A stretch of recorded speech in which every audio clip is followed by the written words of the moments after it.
Hello, and welcome to How to Date American Men. I'm your host, Professor Papasan.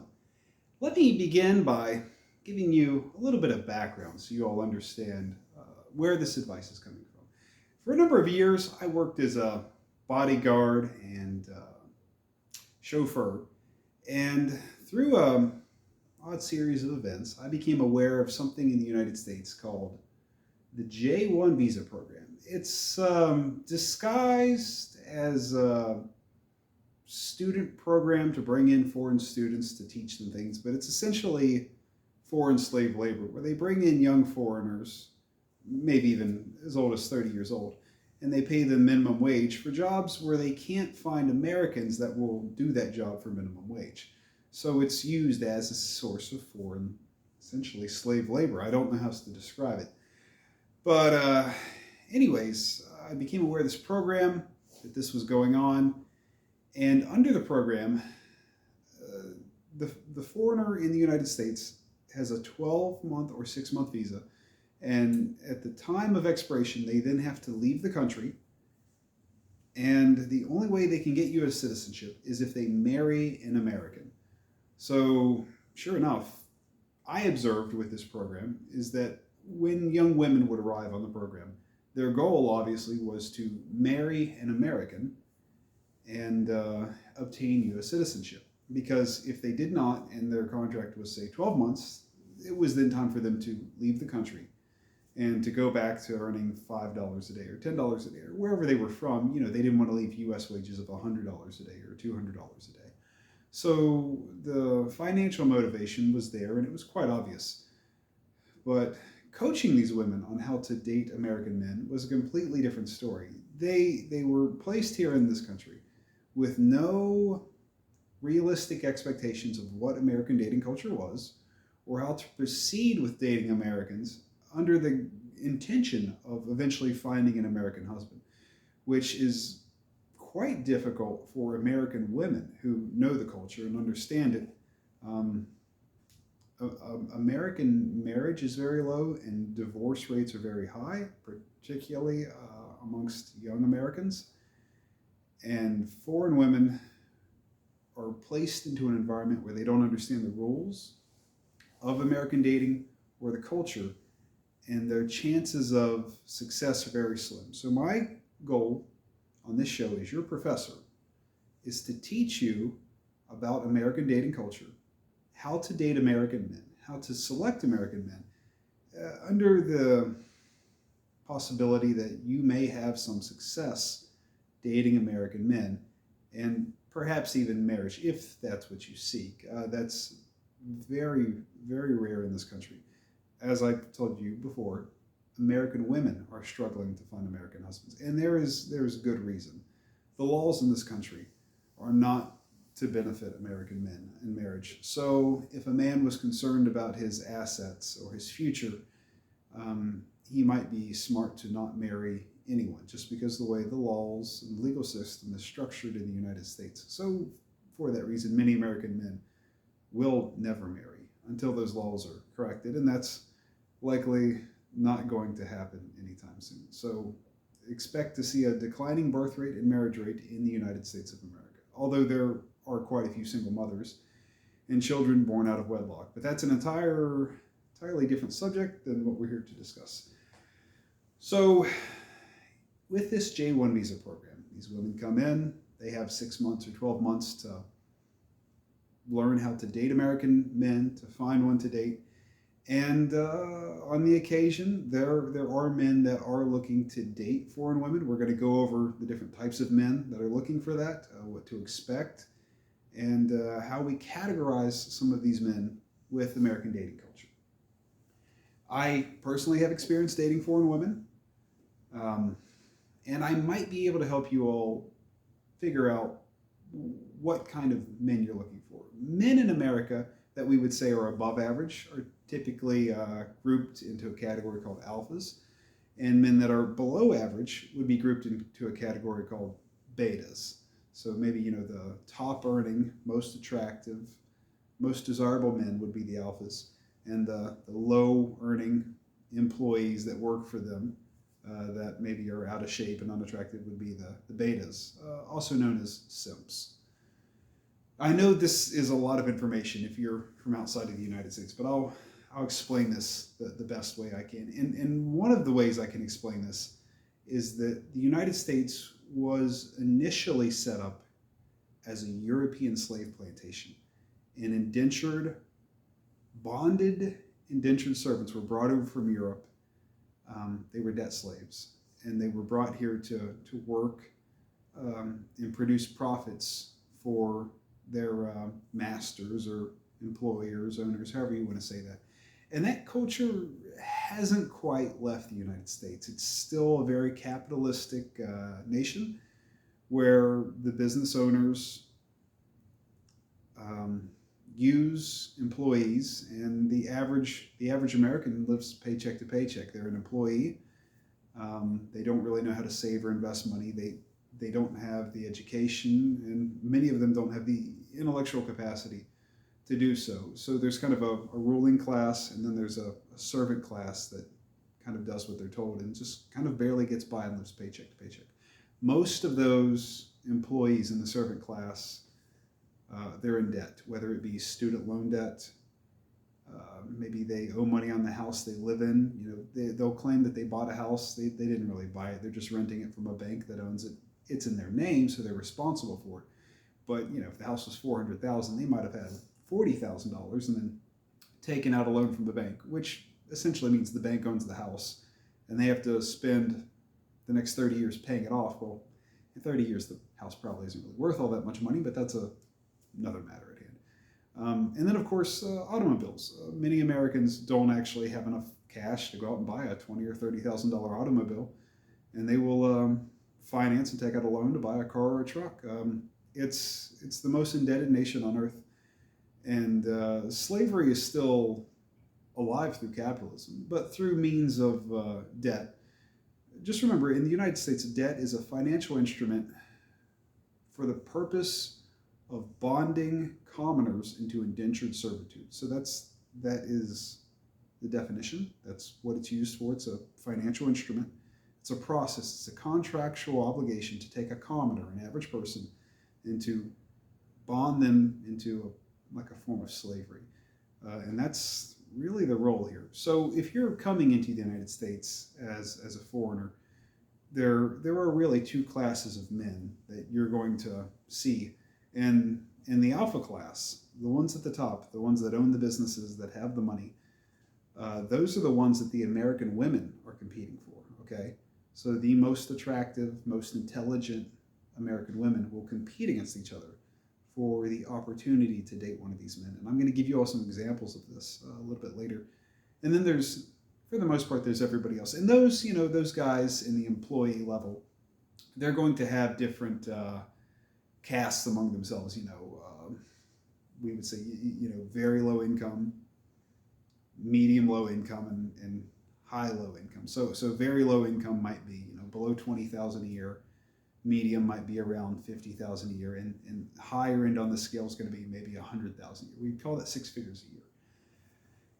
Let me talk to you all about what the alpha males are looking for. The guys at the top, the guys making $100,000 a year or more.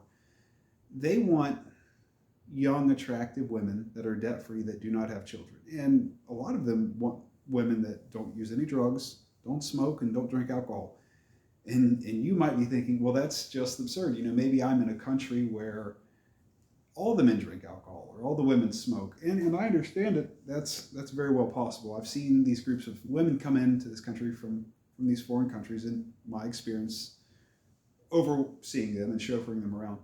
And, the whole group would smoke, or the whole group would be alcoholics. And I would try to explain to them, look, you're limiting yourself to the number of American men that will date you and take you seriously, to American men that smoke or are alcoholics. And maybe the alphas at the top won't tolerate that kind of behavior. So just consider that when you come to this country, it's not about what kind of man you want. It's about what kind of man wants you and what kind of man will tolerate you. So, this guy at the top, let's say he's 35 years old. He's a stockbroker. He has money. He doesn't drink or smoke or use any drugs. He's probably going to want a younger woman who doesn't smoke, doesn't drink, doesn't have any children, no drug use. She's physically attractive. She diets and exercises. She goes to the gym. She is at the top of her game because he is at the top of his game. He's looking for an equal, and not an equal in age. He's not looking for another woman his age or another woman that's wealthy like he is. He's looking for the best, highest value, highest quality woman he can find because he is the highest value, highest quality man in his environment. He knows he's the alpha predator in his environment. He's looking for the alpha female in his environment to be his partner. That may be very different from the culture you're from. You may be coming from a Southeast Asian nation where everyone gets married in their early 20s and has children before they're age 25, and your own parents may be in their late 30s or early 40s. So all this may sound very strange to you. But in the United States, it's very, very rare for an American man to be under the age of 30 and to have any kind of wealth or assets. That's extremely rare. And I'll give you a very, very basic example. Let's say there's a smart young American man who graduates high school at the age of 18. And he does not want to go into debt for 4 years of college and accumulate, $50,000 to $100,000 of student loan debt, which can never be discharged in bankruptcy. It's a form of what we said earlier. It's a form of slavery. It's bonded indentured servitude. So he's smart enough that he sees that and he says, I don't want to go into debt, but I would like to get an education so I can get a high-paying career. So he joins the military for 4 years, gets out, he's 22 years old. Then he attends university for 4 years and he gets out and he's 26 years old. Then he gets into his career field and works for another 4 years, and by then he's 30 years old. So he may be 30 years old before he's even earning his 6 figures a year, or even 50 or 75,000 a year. This is not abnormal in the United States. One issue I saw with young women coming in is they would have unrealistic expectations. They would expect that there would be a plethora of young American men that were single when they arrived here in their early 20s that would be wealthy. And that is not realistic. There are almost no young American men in this country that are wealthy. And I assure you, the ones that are and that are single because they don't want a girlfriend. They're sleeping with as many women as they want. And let's go over how that happens, because in your country, the dating might occur in bars, but the dating here has dramatically changed over the last decade. So let's talk about why. Sex outside of marriage is very, very common in the United States. Almost everyone in this country who does get married, and it's rare, but if they do get married, they'll have sex before they get married. For a good reason. You would never buy a car without test driving it first. And a marriage in this country is a long-term financial commitment. In most states in the United States, it's actually a business partnership.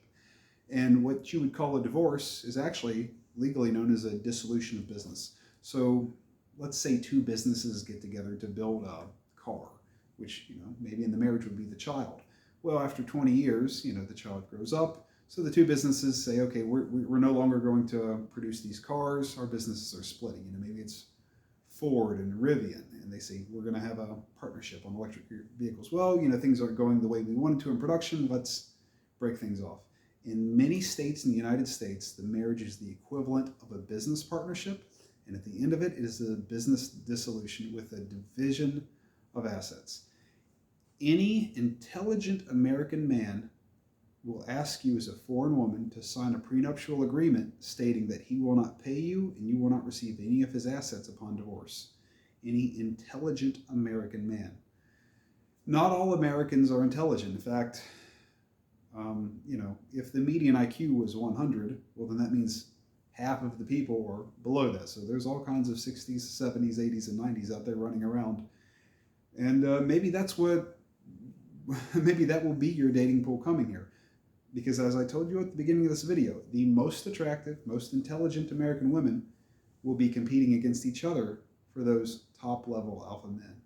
Although there are quite a few of the women in this country that are also running around with 60, 70, and 80 IQs, and a lot of them don't even understand this dating game as I explain it to you as a foreigner.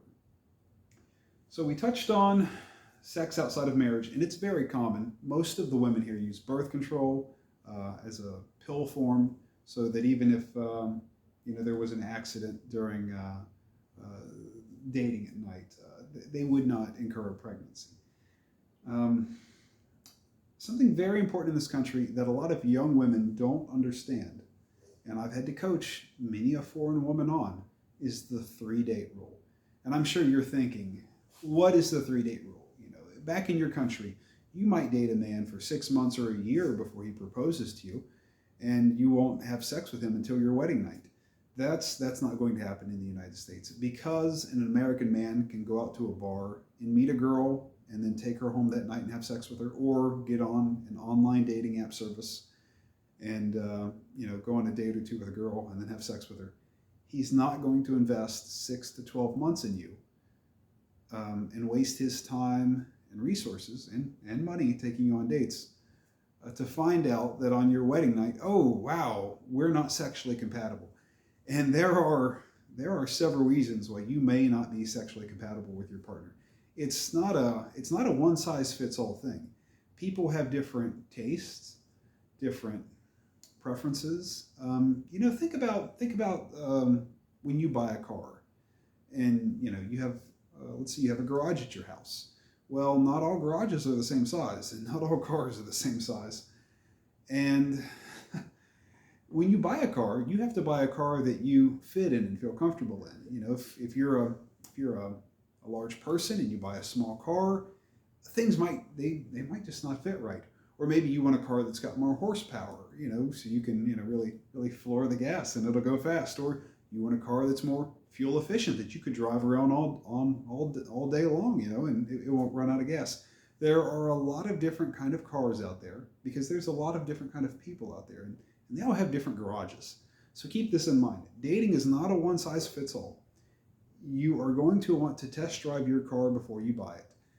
And if you find an American man that will marry you prior to intercourse, there's a good chance that something's not quite right. There may be a reason he doesn't want you to have sex with him. There may be a good reason why he's not wanting to have sex, and it's not an issue for him because something could be wrong.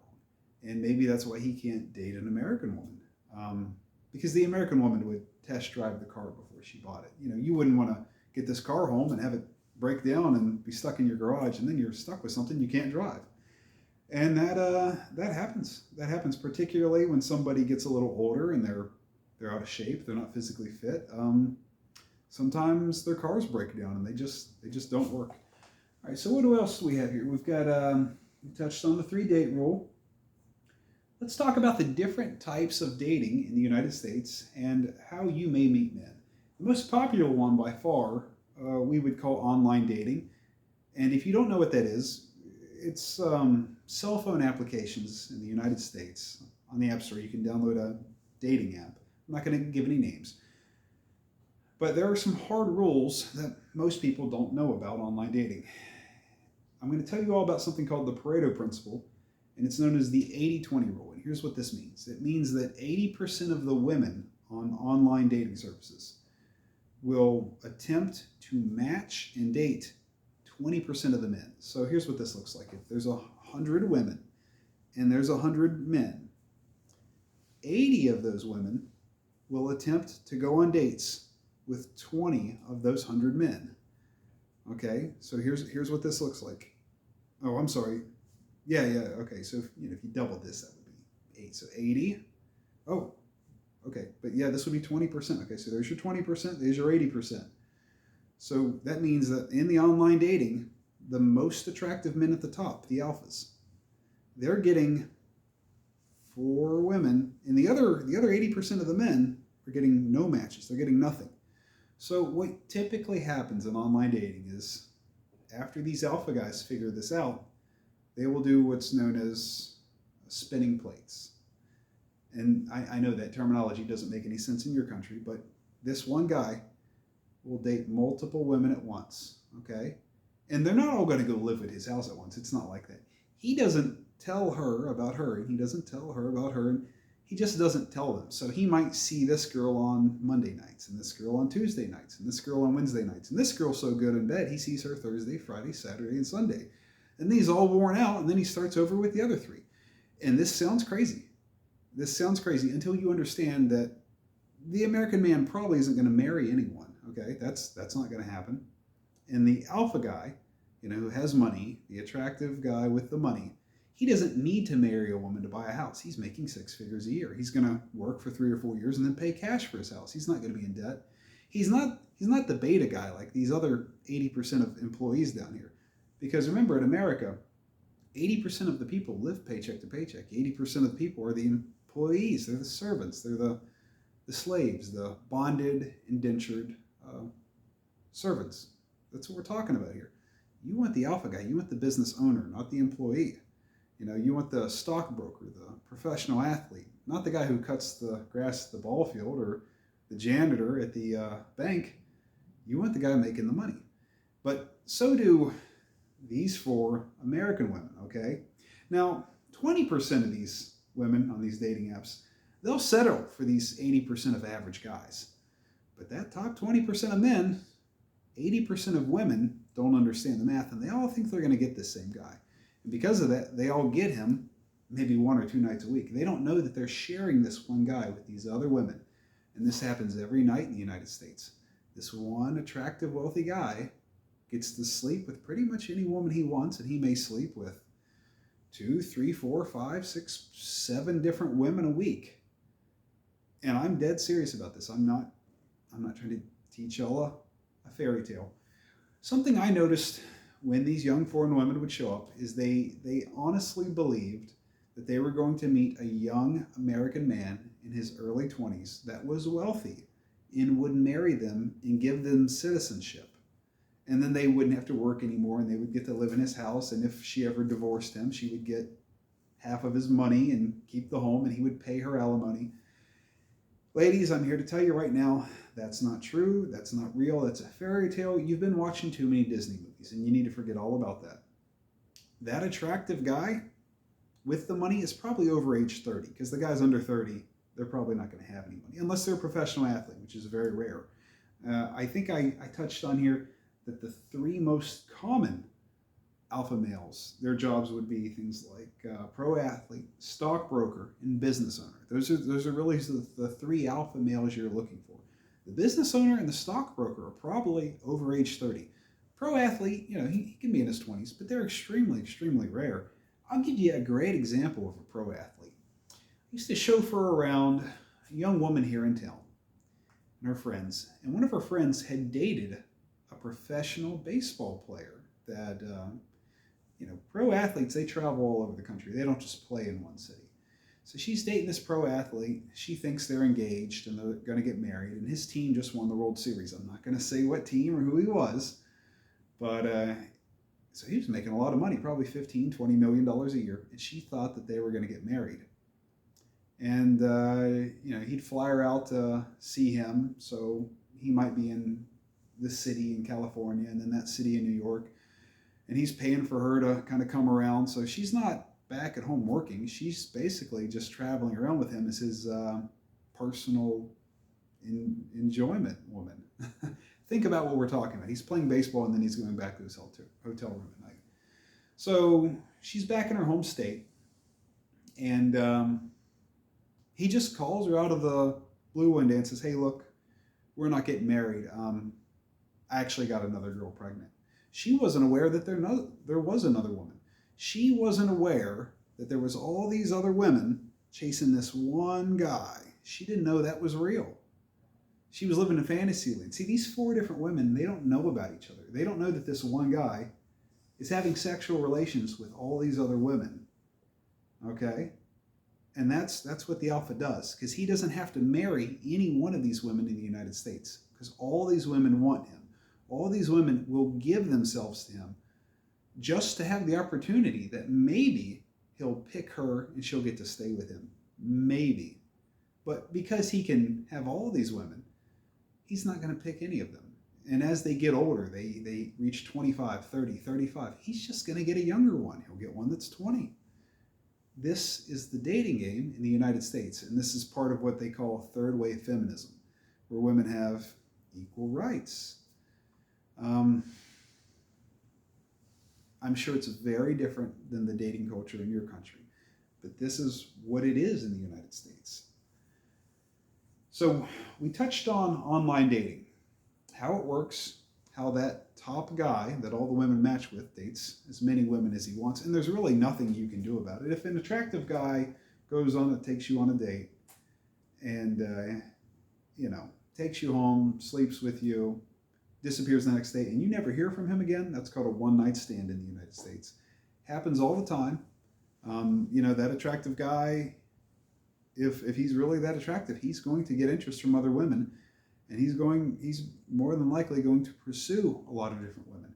So what a lot of women do as they get older, into their 30s in the United States, and they start to figure this out because they don't ever have a man explain to them the truth. They've never heard it before. They get older and they realize, like, wow, I might have had my shot when I was in my early 20s, but now that I'm in my 30s, I'm really at the kind of like the bottom of the barrel, and I better take whatever I can get. So they'll settle pretty much for whatever guy they can get, because they realize that as they approach the age of 40, they're losing what would be known as their sexual marketplace value in the United States. So sexual marketplace value is a scale, it's a rating system on a scale of 1 to 10, where the 10 would be the most desirable man or woman at the top, very physically attractive, young, wealthy, and then obviously the 1 at the bottom would be the least physically attractive, the least desirable. So maybe somebody who's morbidly obese or over the age of 60, obviously no sense of wealth, things like that. That's what we're talking about when we talk about sexual marketplace value, rating scales. Your average would be right in the 5-6 range, right in the middle. Now, the form of dating in your country that may be the norm, which is somewhat the norm here, would be bar dating. But bar dating in the United States is probably very different than where you're from, as most bar dating in the United States is comprised of alcoholics and drug addicts. So the people going to the bars are there to drink alcohol. They may be there looking for someone of the opposite sex to drink alcohol with, okay? So the American women at the bars are looking for men there to buy them drinks and to supplement their chemical addiction to alcohol. So a young, attractive woman who's addicted to alcohol may go to a bar in the United States and expect older men to buy her drinks under the guise that, well, maybe she'll go home and sleep with him if she gets drunk enough. And she may. And that's something that would be referred to as like a bar whore. That's pretty typical in this country. And a lot of those same women usually are addicted to drugs. Now, another area where we see a lot of drug addiction and dating in the United States is prostitution in strip clubs. The majority of the young women in strip clubs, gentlemen's clubs in the United States, are drug addicts, and they're there advertising themselves as prostitutes to meet men, to meet clients, to then go home with them later. It may be a little bit different in your country, but that's what it is in the United States. The other areas where you'll find prostitution in the United States, there are online websites where arrangements are made, and there's actually a lot of massage parlors in the United States. Massage parlors are usually ran by prostitutes, not all the time, but let's just say most of the time. All right, so we touched on the Disneyland fantasy, keeping it real. You're not going to come here and meet a 20-year-old millionaire that's going to marry you and give you half of his assets. That doesn't exist. You probably won't meet a 30-year-old man that's dumb enough to do that. Think about this for a second, ladies. If this wealthy man was stupid enough to marry a young foreign woman without a prenuptial agreement, who was then going to take half of his assets and he'd have to pay her alimony, then how do you think he ever got wealthy in the first place? Stupid men don't get wealthy in the United States. They end up as bonded, indentured servants, as they end up as debt slaves for more intelligent men. So consider that the smart men at the top aren't going to make those mistakes. The kind of guy that would do something like that, he's probably an employee at the bottom. He serves somebody smarter than him. Okay, so here are some key characteristics that we can all look for in an alpha male. He's most likely over age 30 because he's acquired some wealth as he got older. extremely rare to have an alpha male that has money, it's 25 to 30 years old. That's extremely rare. And under 25, I would say that's almost non-existent. The alpha male is going to be physically fit. He's going to take care of his body. He will diet and exercise. He is probably going to have an income around 6 figures or more. Even 75,000 may be considered an alpha in the United States. Remember, the median income is 50,000, and in a rural area, even 50,000 is good in a very rural area where the cost of living is very cheap. The United States, big cities are expensive to live in. The rent might be 3, 4, 5,000 a month, but you could go to a rural area in the United States and the rent might be 500 to 1,000 a month. And you might get a much, much better bargain, higher value, higher quality in that cheaper place in the rural area versus the big city. And the U.S. is a big country. You're going to have a lot of variation between the two. All right. Alpha males, if they're a true alpha, they're not going to have any debt. They're not going to have car debt, house debt, student loans. They're going to pay for things as they can afford them. They will save their money up and then purchase them as necessary. And a true alpha will never spend all of his money on a house. He might save up and invest and have assets in excess of $1 million and turn around and purchase a house that's $250,000. He's not going to tie up all of his assets into a single asset like a house. He's going to have options. Maybe things go bad in that town or city and he has to move.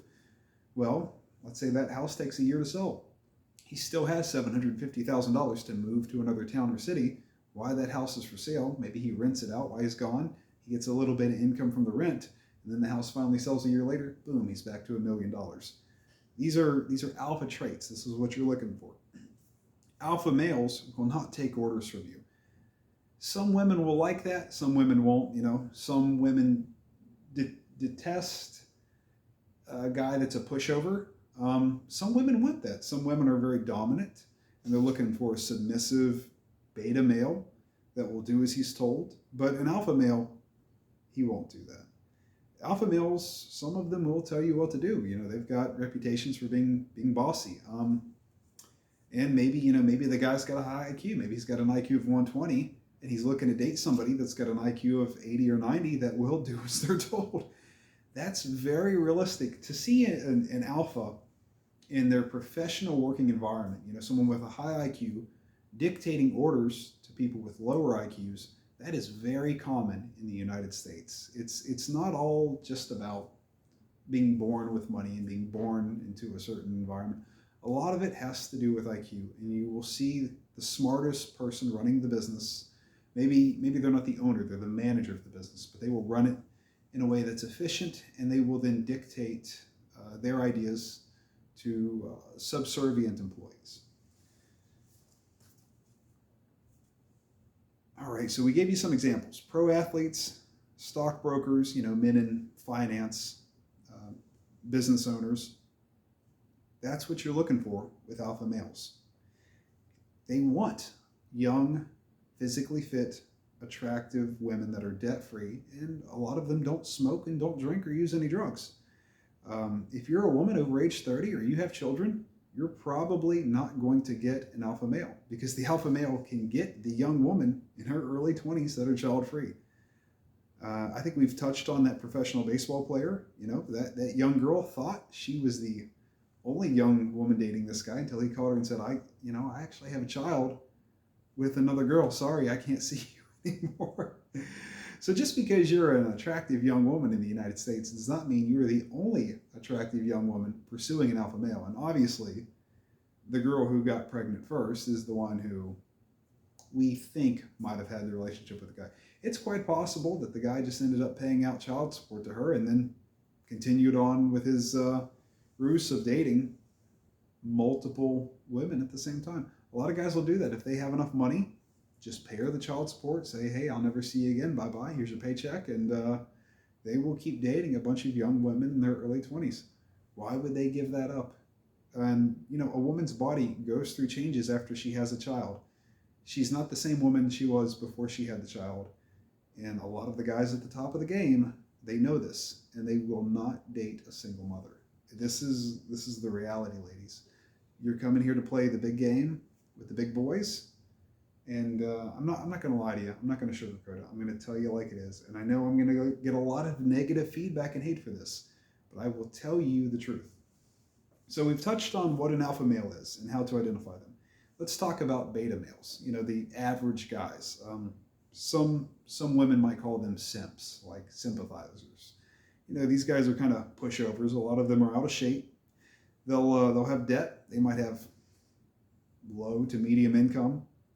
A lot of them will do as they're told. That's why most of them are employees for somebody else.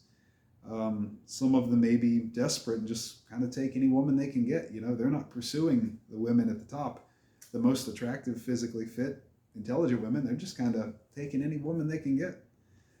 And a lot of them might have poor bedroom performance. You know, maybe there's a reason that no woman wants these guys. So an example you might see is that this guy he's an employee, which in the United States, that word is pretty much the same as a servant or a slave. In capitalism, you have managers, you know, business owners, you have employees, okay? You have the top and you have the bottom. There's really not, in the United States, there's really not much of a middle class anymore. That's pretty much gone. That used to be held by unions and tradesmen, and that is pretty much gone at this point. As I've told y'all before, a lot of these beta males, they'll pretty much just kind of take whatever they can get. Your average American is in debt. They're overweight. They drink alcohol. They live paycheck to paycheck. They don't actually have any savings. And you know, their debt may be student loans, household debt, car debt. They don't actually have any money. Even if they live in this, you know, nice, big, beautiful house, they may not own it. They're just essentially renting it from a bank for 30 years. Let's talk about some examples. I saw in my professional career as a bodyguard and chauffeuring young foreign women around. And I'm not going to use any names, but I'm just going to generalize here. And I've got 3 that really stood out to me. And let's talk about it. I want y'all to go home, think about it. Leave me some commentary below and give me your thoughts on why this happened. I'm going to give you 3 case studies. And based on your answers, we're going to structure the next episode. So this can be a back and forth classroom Q&A answer session. So the first case study I want to talk to you all about was a young woman from, let's just say she was from the Middle East. She came here to work for a hotel. And she came to stay with me and some other women for a bit. I was overseeing these young ladies, keeping an eye on them as their bodyguard and their chauffeur. And this young woman got here and, you know, was talking to me about dating American men. And I tried to coach her a little bit. She told me, she said, Papa-san, I love Black American men. I said, oh, well, that's perfect. You know, interracial dating is standard in this country. So she had come from a part of the world where interracial dating wasn't accepted. But here, that's normal, that's fine. She was not aware of standard dating procedure, though. So this young lady delved into the world of online dating, and she didn't understand range. So in online dating, you wouldn't want to date somebody that lived maybe more than 25 miles away because of the cost of traveling back and forth. Long distance relationships in the United States typically do not work. For example, let's say there's a young lady, and this is a true story, who gets to see her boyfriend twice a year. And she's so excited, you know, when she gets to see him, and you know, you ask the young lady, well, what do you think he does the other 350 days of the year when you're not seeing him? She says, well, gee, I never thought about that way. It's, you know, you got to explain to her, well, you know, he has another girlfriend, and that's the main girl, and you're the side girl. And people don't want to hear this, but that's the reality with long distance dating. The person might come and see you a few times a year, but they have a spouse. There is somebody that they're coming home to every night, or they're dating on a regular basis in their area. You may not want to hear this, but this is the truth. And this is something I had to deal with. The majority of these young women that came to this country, typically when they first arrived here, they would say, oh, we're just here to work. We're not here to date Americans. We all have boyfriends back in our home countries. And I would explain to them, you might right now, but in about 90 days, what you're going to find out, thanks to social media, is your friends are going to post pictures of your boyfriends with other women. And they say, no, our boyfriends would never do that. You have never left your boyfriend before and went to another part of the earth. And I would explain it to you, you've never done this to this guy before. And they would say, you're right. And within 90 days, sure enough, every one of these young ladies would find out that her boyfriend had gotten a new local girlfriend. And he had actually hid this from her and expected this young foreign woman working in America to send money back to him to finance his dates with his new girlfriend back in that country. See, once they leave that low-income country and they come here, everybody back in that country wants them to send the money back. And they know they'll never come back. You would never leave $100 a day to go back to working for $10 a day. You would never do this. So once you come here, you need to just accept that you're here to stay. But back to the story. So case study 1, this young woman from the Middle East wants to date an African-American man. So she proceeds with online dating, but she doesn't understand range and distance and the consequences of long-distance relationships. So she comes to me and says one day, okay, my boyfriend is coming to visit. And I said, okay, why is he coming to visit? Why aren't you dating a man that lives in the city? She says, oh, well, he lives in New York, which is about 2,000 miles away. I said, well, that's very strange. She said, why? And I explained to her, long distance relationships do not work in this country. People pretend like they do. And a lot of them have maybe monetary, financial motivations to pretend like these relationships are working. But there's something I need to explain to you about as a young foreign woman, and it's called predatory behavior. Okay, so there are men in the United States that are called pimps. And what a pimp will do is he will get a young, naive, gullible woman, and he will get her addicted to drugs. He'll give her drugs, maybe shoot her up or have her smoke crack or meth. And once she's addicted to the drugs, he will force her into the sex trade as a sex worker, as a prostitute, if she wants to continue to receive drugs. And being a foreigner in this country, she may not have any help or anyone to go to. She knows she doesn't want to go back to her home country, but she's really in bad circumstances in this country. And prostitutes usually don't live very long. They typically contract a disease called HIV, and that kills them quickly if they're not simply murdered by the pimp or one of their customers or clients. So it's usually a short life. It's not a profession that a woman is going to retire wealthy from. They usually don't live very long. And sure enough, this man that she thought was her boyfriend from New York was a predator, and I believe he was probably a pimp, which is kind of a stereotype in this country. These men look for either women of very low IQ, very young women that are naive and gullible, or foreign women that may not have any assistance here. This is very typical. In this country, it's called human trafficking. So this man had flown from New York down here, had rented a car, rented a hotel room, and I guess this girl stayed with this guy in this hotel room for a couple of days, got addicted to some sort of drugs. He went back. She did not go back with him. And then I guess, she ran out of her drug supply, and she had some kind of mental breakdown and was placed into a mental institution by the hotel she worked for.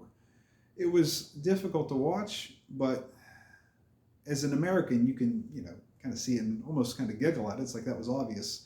What the pimp had wanted was for her to get on the plane and then fly to New York, where he would then pimp her out as a prostitute for her continued supply of drugs. That is right out of the textbook 101, very, very basic, stereotypical predatory behavior in this country. So if you come here and you think you're going to have a long distance relationship, and you think that this guy is flying here, to your city from New York, because this person you've never met before loves you so much, and he's going to marry you and take such great care of you, you need to think again. And the drugs aren't always obvious. The women don't know that they're being dosed. Maybe the drugs are placed into their water or their beer. We have an issue in this country where a woman will go to a bar and barbiturates will be placed into her alcohol, and then she will take the drink and she'll black out and she'll wake up, maybe a couple of days later if she survives. They call that date rape in the United States. It's common. It's real typical around colleges. Um, these things happen, ladies. You need to be very careful. So case study number 2 was a young lady from Southeast Asia, and she had found a young American man to date in his early 20s that had a job, lived with his parents, and he took her out on several dates. And this went on over the course of a month or two. And I used to tell the girls, I would say, girls, don't date any man that's married. And don't date any man that can't take you home back to his house. And they would ask me, they would say, Papa son, why? That's a silly rule. Like, well, the married man in this country, people have firearms, including women. So if this married man, if his wife finds out, she may shoot him and you. And additionally, he can't take you home back to his house. So that's kind of referring back to rule number 2. Additionally, young men that live with their parents can't bring you home to live with them. So, if your visa expires in 12 months and you're having a serious relationship with this guy, when your visa expires and you lose your job, you're not going to have anywhere to live because you can't go live with this young man because he is not at the financial level to own his own home and where you could then live with him. So you need to restrict yourself to dating only non-married American men that have homes, whether they rent them or own them. They need to have a place where you can go stay the night because, you don't want to be homeless. So case study number 2, this young lady did not know about the 3-date rule. And this guy had taken her on more than 3 dates. It probably got to 4 or 5 dates. And then he just quit wasting his time. He quit investing his time and his money to take her on dates. Think about it like this.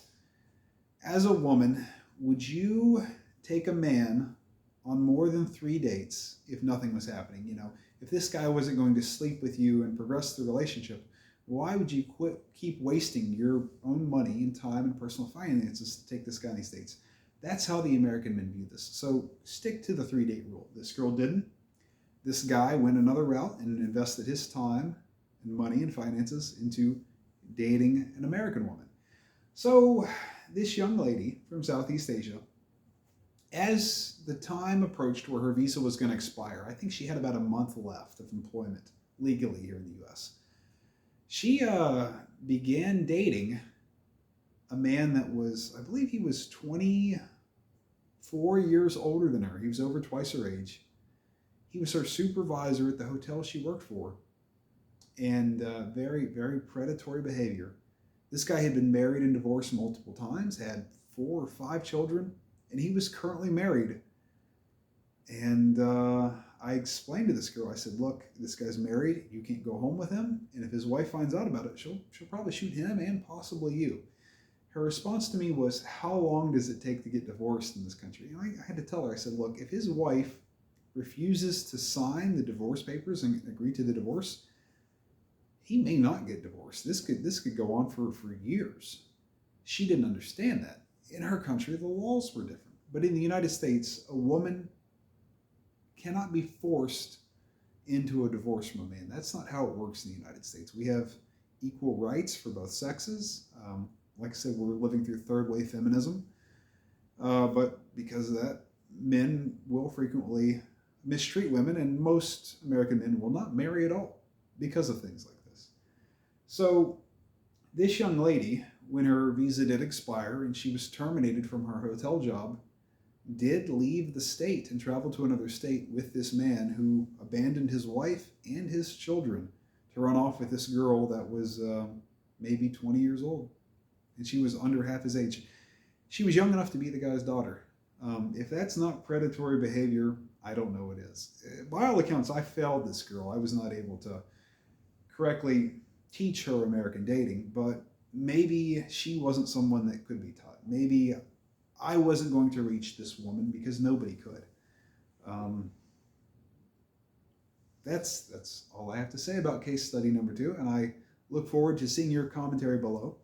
Case study number 3 was another young woman from Southeast Asia, very attractive, and she was about 9 months into her 12-month work visa when one night she brought home a bartender that she worked with at the hotel. Now, ladies, I'm going to tell you up front, male and female bartenders in the United States are known for sexual promiscuity. So the men would be called womanizers, the kind of guy that sleeps with a bunch of different women, because the women come into the bars and it's a lot of different women every night. And that's usually why those guys work in those positions, so they can meet a lot of different women every night for the purpose of sexual promiscuity. So this young lady brings home this bartender that works at the hotel she works at. And I get a call from the other girls living with her, and they say, hey, here's what's going on. So I go over there and I have a chat with her and the young man, and I have to explain to him, look, this young lady doesn't have her own bedroom. She shares a room with another girl. The girls stay at this property. They can't have any male guests, but it's okay if you take her back to your house. And I previously mentioned, I'd explained to all the girls that you should only date men that can take you home. Upon me saying this male bartender, who was her coworker, immediately panicked. And this was very strange, because as an American man, it's completely normal for you to go on a date with a girl and then take her back to your house. The only reason you would panic is because if you couldn't do that. And typically, if a man can't do that, it's because he's married or he lives with his parents, which are red flags. No woman in this country is going to date an American man that lives with his parents or he's married, because she can't go back to his house with him. So the young man panics. He does get a cab and he leaves. And then I sit down and explain to the young lady, there's more to the story, but I couldn't give her that information at the time he was there. So what I had to explain to her was that this young man was actually quite a bit older than her. She was maybe 19 and he was 35. And this guy's girlfriend actually worked at the hotel that they worked at and lived with this man. And she, for some reason, wasn't aware of this, or she had thought that they had broken up. And I said, well, it's possible that they did break up, because about a week or two prior, this young man had been charged with assault and battery of his girlfriend, and he had brutally beaten her. I believe it was at their house. So he went to jail, and she had filed a restraining order, so he couldn't go home. So not only did this guy have a girlfriend who was this young lady's coworker, he was also now homeless. So he's homeless, he beats women, he just got out of jail. He clearly wants to stay the night with her. But he didn't give her any of these details. And she said, oh my goodness, I wasn't aware of any of this. And I said, well, don't you think it's strange that this guy you work with, whose girlfriend works with you, her face is all bruised up? I mean, how do you think that happened? And why do you think he was off work for a week? Maybe he was in jail. And why is he suddenly now wanting to stay the night with you instead of staying the night at his house with his girlfriend? Or why didn't he invite you back to his house with his girlfriend? So clearly this young lady all the information was there in front of her. She just couldn't put two and two together to equal four. American women have a little bit more experience seeing these things in our culture, domestic violence, physical abuse, men going to jail for things like that. But the foreign girl wasn't aware. She didn't figure it out. I had to explain it to her, show her the photos, the mugshots and the arrest report. Explain to her, like, hey, this man beats women, okay? And he's much older than you, and he's much stronger than you, and he has a history of beating women, and now he's homeless. That's why he's trying to stay here at your house. But if you get in an argument with him, he may beat you. So clearly the girl was very gullible. Now, if you can, leave your commentary on today's episode and the 3 case studies in the comment box below. We're going to review that and assemble the next episode. And I know you're going to have specific questions. So when you drop a comment, please tell me what country you're from or in, how old you are, and what you're looking for. What kind of age range are you looking for in an American man? What kind of income range? And there are very specific ways to go about this. You cannot directly ask an American man, how much money do you make or how much money do you have? Because immediately the American man will know this woman is what we would call a gold digger or a prostitute, or we have a term in this country called monkey branching, where women subconsciously have a trait known as hypergamy, which means that they want the best man they think they can get. So if a woman has a man that's making $20,000 a year, and suddenly she thinks that she can get a man making $50,000 a year, she may attempt to reach from the man making $20,000 over to the man making $50,000 and financially lift herself up by grabbing on to another man.